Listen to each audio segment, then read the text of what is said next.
So we all know what's going on with inflation. It's all about a disconnect between supply and demand. Not enough supply, too much demand, prices go up. But what if people are using that as an excuse? So if there's a lot of demand for my product, or I don't have enough supply, the prices go up. That's normal. That's Econ 101. That's capitalism. That's the way it should be. Normal. More demand, less supply, prices go up. You charge what the market will bear. But let's add in another factor, greed. So there's a thing called greed inflation, where I'm using inflation as a reason to raise prices. I'm not using it like with oil and fertilizer. There's a lack of supply, so the price goes up. Okay, that's just, yes. And those people make a lot of money because they're raising the prices because they have to. And I'm not saying that there's not some gouging on the oil and gas and fertilizer shit, but it kind of is a demand, less supply thing, so it goes up. But what if you use inflation just as an excuse? Your cost didn't go up, nothing changed. You're just using inflation as a reason to raise prices. That's greedflation, and that comes from monopolistic. I'm a big fan of free market, but monopolies are a bad fucking thing.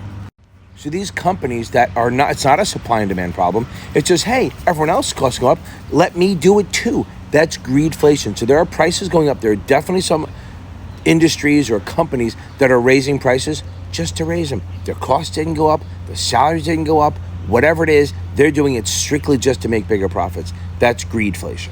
So we need to ask ourselves, is it profit margin? Shit, we just got to fucking deal with it, right? But is it profit margins driving the inflation, or is it actually the supply and demand? We know there's bottlenecks in the industry. We see that. We have ships sitting outside ports, 103 ships sitting outside of the Los Angeles ports, which is down from what it was. These ships have been sitting out there for 2 weeks now, which is about how long it would have taken for them to drop it off and come back to China to pick up another load. So it's costing them money, these bottlenecks. So that's legit. Okay, that's a problem we need to fix. But that's a legit cause of inflation. Not a lot more demand, not enough supply because of the bottleneck. But are these companies doing it strictly just to make more profits? That's different.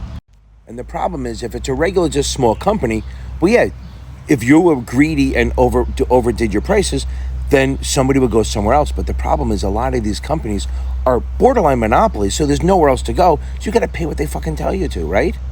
And that reduces the whole actually advantages of capitalism, where it goes, okay, I charge too much, but A over there doesn't, and he does the same product, I'll go there. So then either A raises the prices, hopefully not, or B, the one who was overcharging has to drop their prices to get their customers back. That's capitalism. But with these monopolies, they're not doing it because they don't care.